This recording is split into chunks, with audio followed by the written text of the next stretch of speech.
অনেক দিন পরে হানি ফ্লাইওভারে উঠেছি এবং আমার R5 এমটা নিয়ে ফার্স্ট টাইম এভাবে ব্লগ করতেছি।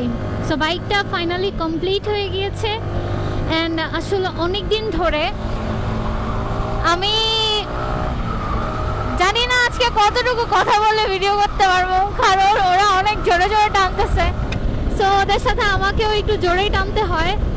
আর আমি তো হচ্ছে গিয়ে ব্ল্যাক কালার ভাইজার পরে আসছি, সো এই জন্য হচ্ছে আমি ভাইজারটা তুলেও ভিডিও করতে পারতেছি না। এই জন্য আমি হচ্ছে ওই রকম ভিডিও করতে পারবো কি না আজকে জানি না, বাট আজকে আমি আমার এই বাইকের টপ স্পিড তুলবো অ্যান্ড লেটস সি। যেহেতু GSX এর বাইকের প্রবলেম ছিল আর আমি হচ্ছে 144-এর বেশি তুলতে পারি না, কারণ আমার বাইকের GSX এর ক্লাচ প্লেটটা দুর্বল হয়ে গেছে। সো RPM হিট হচ্ছিল না অ্যান্ড যেই কারণে হচ্ছে আমি 144-এর বেশি তুলতে পারি নাই। তো এই বাইকে আজকে ট্রাই করব, লেটস সি।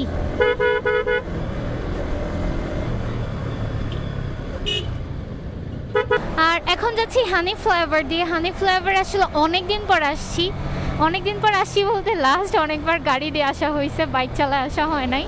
তো অনেক দিন পরে হচ্ছে বাইক দিয়ে আসছি, এই জন্য হচ্ছে অনেক এক্সাইটেড লাগতেছে।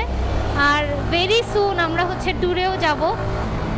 আর আজকে একটা ওয়াটার কালার ভাইজার পরে আসলে ভালো হইতো।